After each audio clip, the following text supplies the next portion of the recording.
Saw something last night in Drake Maye. Hey. A little bit. Hey. Little Josh Allen flip into the end zone. Hey. A nice incompletion. It may be. Oh, there you go, Greg. He doesn't like puns. No man. puns.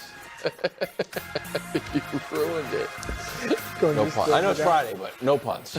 Are we doing Monday morning headlines? No, we're not. Is the show's first things first? Thank Wilds goodness. forgot that. Today, have the Eagles shaken their supernatural funk? Dusty, do we have the funk guitar? No. God, is anyone working today? Josh is leaving in 20 minutes. Greg tried to leave mid-show. Meanwhile, Justin Herbert, off of Hobble Watch, is he headed back to Elite Watch? What? And finally, new list alert. There we go. We really broke out the creative juices for this one. Top 10 players in the NFL. Wow. Well, let me go ahead. Finish your little silliness and then Top 10 players of the NFL. No. Alongside Greg Jennings. Chris Broussard's still in Bali. Should be on your bucket list, he said. Start saving now. I can go over 60. I'm Nick looking Wright. forward to this list. Yeah, well, listen, 10. this was the impetus of List Week was how bad the top 10 of the top 100 was. Bookend it. And so now I am showing what that top 10 should have been. Gotcha. And then we'll put them side by Has side. list week been a Rousing success. Oh, are you not getting the ratings text? Because I am. Oh, yeah. So that weird and wonderful rating. That Juan Soto conversation took off. In any event, we start with Drake's day. Drake Maye played a good chunk of the Patriots preseason game, showed some flashes, going 6 for 11 and rushing for a touchdown. Veteran Jacoby Brissett, not great. Here's Gerard Mayo on if Maye should start. We always talk about competition, and that's at all spots. So even if Drake, beats out Jacoby, I mean, he earned that role, and we don't really take that into consideration when he's ready to go. And if he's better than Jacoby, then he'll play, he'll start. Yeah, pretty simple. Should Drake Maye start week 1? Well, listen, the argument against him starting week 1 is actually a long-winded indictment of the end of the Belichick era. Because the argument against him starting week 1, I think, for most is, oh, man, that offensive line is in such rough shape. Is he going to get beat up? I don't agree with Gerard Mayo that when you draft a quarterback in the top 5, the calculus is purely, is he better than our incumbent veteran backup by week 1? I'll give you a for instance. I do not think Sam Darnold is a good NFL starting quarterback, and I really liked very limited what I saw from J.J. McCarthy in week 1 of the preseason. Yeah. I would have bet Darnold would be better than J.J. on September 8th. Yeah. But I still would have said start JJ. Like, get him those reps, get him that experience. Because Kevin Clark made this point, and I think he's right. The NFL has changed a lot.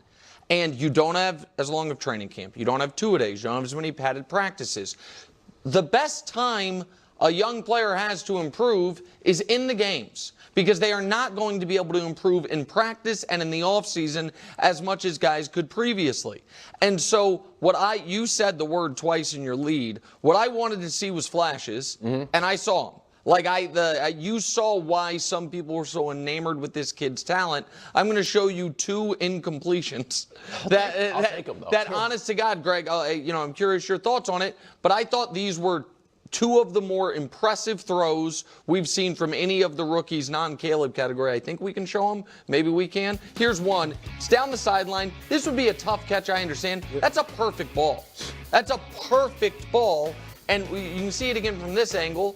I mean, you should make that catch, or at least catch it even if you don't get your feet in bounds. And then the one that everyone is showing later in the game, man, I don't know if Mac Jones could throw it this far on 2 attempts. He can. And Drake, steps up in the pocket. Yeah, exactly. And again, that's a drop. It would have been a good catch. So to me, Greg, he is going to end up being the starter. I have a date we can discuss later about when I think he'll be. I don't care so much if he starts week 1 or not. I'm very confident he's going to be starting before Halloween. Yeah, man. Yesterday, I was sitting right here in this seat, and you guys know how I feel about rookie quarterbacks. If you have a bridge guy, play that guy. Yep. After watching last night, nope. Oh. Play that guy.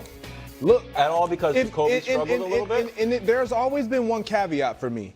If the rookie coming in is just hands down better and it just jumps off the tape, then you got to go with that. Because when we looked at that game and you watched, and you're a Pats fan. Cogent analysis, but incidentally, yes. That gives cogent analysis.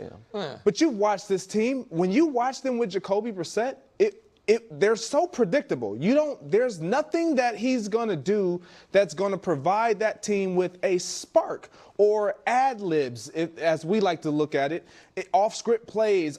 He doesn't do any of that. You better have solid protection because he's going to stay in the pocket. He's going to step up in the pocket. He's not going to get outside the pocket and do any damage that way.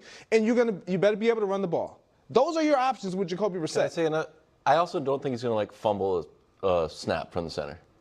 To coach's point that he made yesterday, and I give him all the credit, he said no quarterback center exchanges, and we saw that. But what we also saw was what Nick's talking about, those flashes. You got to show why a team decided to draft you at this position in the draft, and he did that.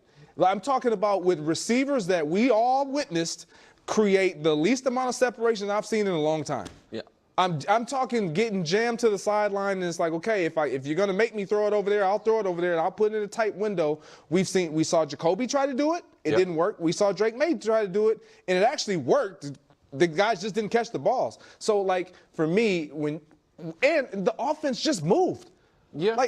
When you look at the mistake that Jacoby made, and I don't mean to belabor this, but second drive, you drive all the way down. The expectation of a veteran guy, if you're to bridge him, is to when you have points on the board, you take points. You can't erase points off the board. Jacoby erased points. And if there was a guy to make that mistake standing on that sideline or on that bench, you don't expect it to be Jacoby. You don't expect it to be, you expect it to be Drake Maye or whoever else is under center, not your veteran guy that you're potentially hoping to start and give this guy an opportunity to sit back and learn from. So he looked better. The offense looked better. I like him. You guys are into it. Well, go ahead. Well, two things. One, I thought it was interesting that Jacoby got so frustrated with the pick. He went to the sidelines. I'm like, man, he's really upset. It made me think maybe his job's a little bit more in jeopardy than I originally thought.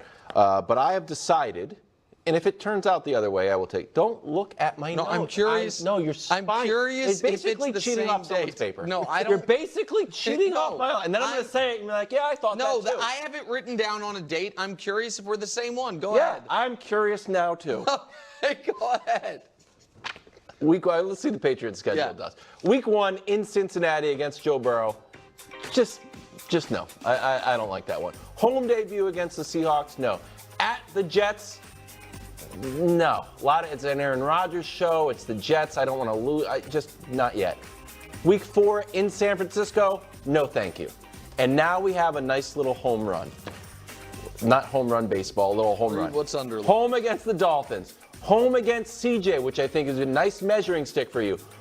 Then we're in London against the Prince, and now you already saw the Jets. You get to play the Jets at home. We'll take that one, and then we're off and running because our bye is too late. Gosh darn it, Wild. Yeah, that's what happened. Surprise, surprise. We have the same one. Home versus Miami. Okay, that's what I have. Yeah, that's the right. If he doesn't start week 1, I think that's the. Here's why it's an interesting decision. You don't want to play the 49ers. No, correct. Yeah. So because the Jets game's on a Thursday. So it's like, short week. That's right. So you're not going to do that. And then there's you could have a mini bye before he starts, but then your first game's the Niners. Yeah. You don't want that. So here's the point I'm making. If he doesn't start week 1, I think the earliest he can start is week 5.